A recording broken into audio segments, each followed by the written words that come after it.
Chers élèves, bonjour tout le monde.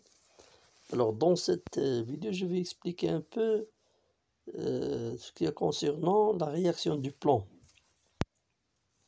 Alors par exemple, on a un plan horizontal. Donc je mets un corps S ici.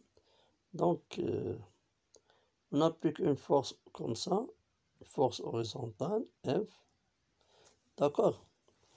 Alors quand je tire le corps S, donc il y a une force ici qui est exercée par le plan P sur le corps S de sens inverse du mouvement. Ça c'est noté R. D'accord? Noté R. RT. Ça c'est la composante la composante tangentielle.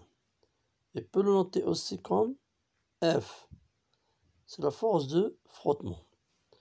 Il y a une autre force exercée par le plan, c'est la force normale, Rn. Ça s'appelle la composante normale. Dans ce cas, le plan a deux rôles. Le premier rôle, c'est de résister le mouvement par la force F, qui représente le frottement, et la composante Rn, c'est la composante normale. Donc ça rôle, c'est de supporter le corps S. Alors, si on fait la sommation de deux forces, d'accord, si on fait la sommation de deux forces, alors comme ça, et comme ça, on trouve une force, s'appelle la force R. S'appelle la force R. R ici, c'est quoi R? R c'est Rn plus RT. C'est la force résultante ou bien la réaction du plan.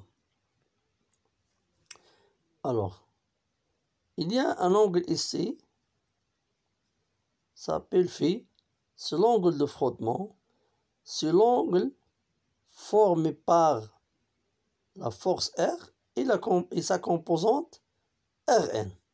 D'accord? Alors, maintenant, je vais expliquer donc les relations mathématiques qui génèrent cette situation. Alors, premièrement, R, relation vectorielle. R égale à Rn plus RT. D'accord?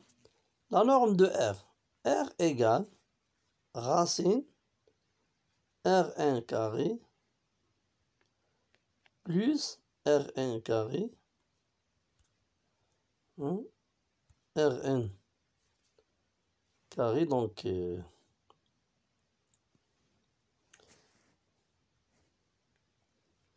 Rn carré plus RT au carré. D'accord?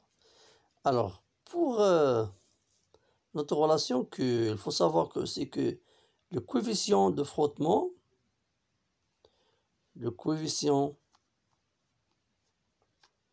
de frottement, le coefficient de frottement, c'est quoi? C'est K égale le tangente phi. C'est RT divisé par Rn. D'accord? Ça, c'est le coefficient de frottement. Alors, on peut conclure que RT égale à K fois Rn. K fois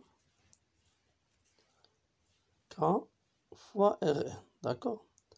Alors, si on remplace RT par cette expression, on a R égale racine RT au carré plus Rn au carré.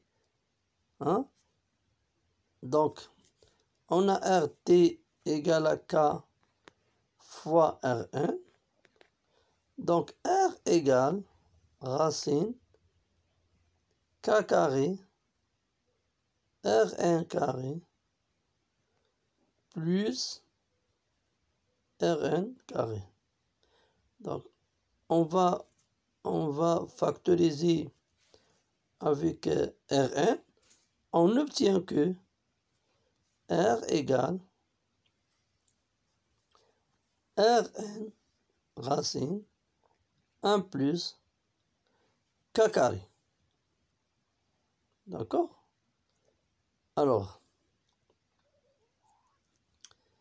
donc, je pense que ça, c'est des relations qu'il faut le maîtriser, hein, dans ce cours de mécanique. Alors maintenant, on revient à notre situation. Par exemple, sur un plan horizontal, je mets encore S. D'accord, je mets encore S. Le corps S reste en équilibre.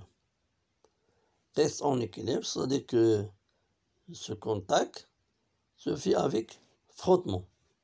C'est-à-dire qu'il y a une force qui résiste son mouvement de sens opposé, ça c'est RT. Il y a une composante qui supporte le corps S, ça c'est Rn. Alors R a deux composantes, la composante tangentielle et la composante normale. D'accord? Alors, ça c'est la norme, comme ça. Le poids c'est toujours vertical. Vertical, c'est-à-dire perpendiculaire sur les plans horizontal. Alors, ça c'est l'angle alpha, et ça c'est l'angle alpha. D'accord? Donc, on peut décomposer aussi le poids comme suit. Donc, ça c'est Pn, la composante normale, et ça c'est la composante hein, tangentielle. Alors, quand vous voyez ici que la composante, le corps en équilibre, alors, suivant la normale, la composante Pn se compose par Rn. Et la composante tangentielle, RT, se compose par PT. Alors, on va déduire que RT, c'est PT, d'accord, CP fois sinus alpha, et Rn, c'est Pn, c'est P fois cos alpha. D'accord? Alors, si vous avez des questions, vous pouvez les laisser dans les commentaires, chers élèves.